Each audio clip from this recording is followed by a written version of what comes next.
The Sudanese army has recaptured a vital area in the southeastern Blue Nile State following fierce battles with the rival paramilitary rapid support forces. Blue Nile State is one of the most volatile areas in Sudan and has emerged as an economic battleground with neighbouring Ethiopia. The state is rich in gold and is home to the first dam on the section of the Blue Nile that lies within Sudan's territory. The army losing control of those areas meant more revenue for the RSF. The sides have been locked in conflict for more than 3 years. For more on this, let's cross now to Blue Nile State, where Hiba Morgan is standing by for us. Hiba, tell us more about the army's latest movements here.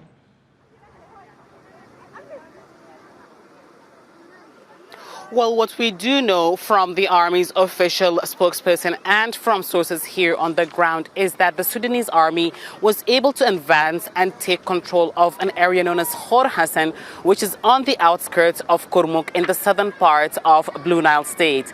Now, Kurmuk is a garrison town along the border with Ethiopia. The Rapid Support Forces and its ally, the Sudan People's Liberation Movement North, led by Abdulaziz al-Hilo, took control of it in April from the Sudanese army, and they've been trying to encroach and take control of more territory here in the state, which is very vital because, first of all, it's along the border and would provide a route for the RSF to be able to resupply its forces and troops here and in other parts should they take control of it, but also because of the resources. Now, we also know that the Sudanese army did not only take control of territory here, but that they've been launching airstrikes and drone strikes against positions of the Rapid Support Forces in the city of Nyala in South Darfur. The RSF controls most of the western Darfur region, and the army has launched its most intense airstrikes since the start of the conflict in April 2023 in the past few days. Over the past 3 days, the army has been launching airstrikes, drone strikes, with numerous explosions heard around Nyala Airport, which is controlled by the RSF, and several other districts. Sources saying that the army seems to be targeting commanders of the RSF in Nyala city, which the RSF has made its de facto capital. So it looks like the army is trying to make control of progress, not just here in the southeast to retake control of the territory along the border that the RSF took control of, but also to try to minimize their command and control center in Nyala, where the RSF is based and where they set up their headquarters.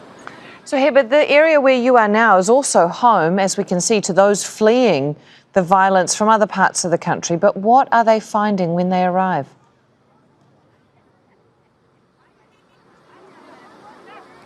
Well, this camp is one of numerous camps here in the state for displaced people. Some of them are coming from South Sudan after they've been forced to flee there during earlier conflicts.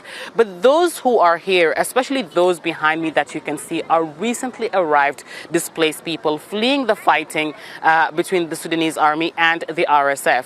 Now, we spoke to many of them over the past few days and this morning, and they say that they have received very little assistance since arriving here. Many of them are out in the open, and it's the start of the rainy season. The rains have been falling the past 2 days.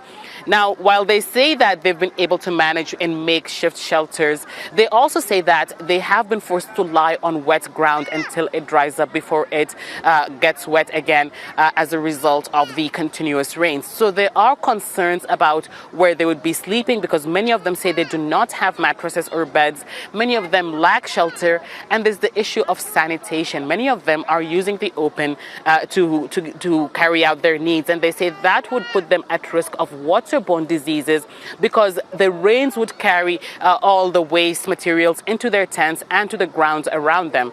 There's a lot of concern here about access to healthcare, and displaced people say that they took days and weeks to get here, so they're worried that with no proper sanitation, with no proper tents, and with no proper access to healthcare, they may be placing themselves at risk, even if they're safe here from the fighting which they've fled.